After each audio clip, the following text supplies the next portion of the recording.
Hi, நான் Lakshara. Welcome to my kitchen. இன்னைக்கு நம்ம ரொம்ப டேஸ்டியான கோபி டிக்காவை ரொம்ப ஈஸியா வீட்லயே எப்படி செய்யறதுன்னு பார்க்க போறோம். இதுக்கு ஃபர்ஸ்ட் காலிஃபிளவரை கட் பண்ணி கிளீன் பண்ணி எடுத்துக்கலாம்.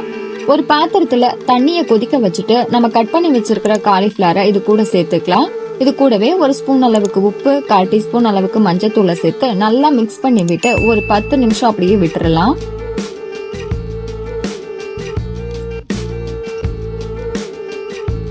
இப்போ இந்த காலிஃபிளவரை நம்ம வடிகட்டி எடுத்துக்கலாம். இதுக்கு சூப்பரான ஒரு மசாலாவை ரெடி பண்ண போறோம். அதுக்கு ஒரு பவுல்ல 2 டேபிள் ஸ்பூன் அளவுக்கு கெட்டியான தயிரை எடுத்துக்கலாம்.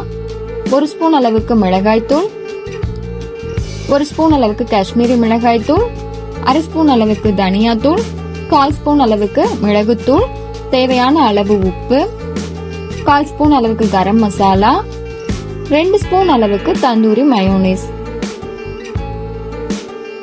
இது கூடவே கொஞ்சமா கஸ்தூரி மெத்தி, கொஞ்சமா எலுமிச்சை சாறு, இதையெல்லாம் சேர்த்து தண்ணி சேர்க்காம ஒரு பேஸ்ட் மாதிரி மிக்ஸ் பண்ணி எடுத்துக்கலாம். இப்போ இதுல கியூபா கட் பண்ண ஆனியன், கேப்சிகம், நம்ம ரெடி பண்ணி வச்சிருக்கிற காலிஃபிளவர் இதையெல்லாம் சேர்த்து நல்லா மிக்ஸ் பண்ணிக்கலாம். மசாலாவோட நல்லா மிக்ஸ் ஆகி வரணும். இதை ரெடி பண்ணி ஒரு 1/2 hour ஊற வச்சிடலாம். இப்போ டிக்கா செய்யற ஸ்டிக்ல நம்ம இதை ஒவ்வொன்னா சேர்த்துக்கலாம். கேப்சிகம், ஆனியன், காலிஃபிளவர், இதே மாதிரி எல்லாத்தையும் நம்ம அரேஞ்ச் பண்ணிக்கலாம்.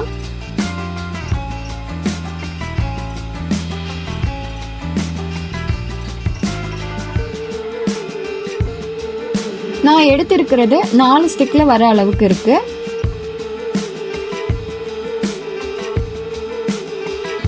இத புல்கா செய்யற கம்பியில வச்சு நம்ம வேக வச்சு எடுத்துக்கலாம். கொஞ்ச நேரத்துக்கு ஒரு தடவை கொஞ்சம் கொஞ்சமா திருப்பி விட்டு எல்லா பக்கமும் வேகிற அளவுக்கு நம்ம வேக வச்சுக்கலாம்.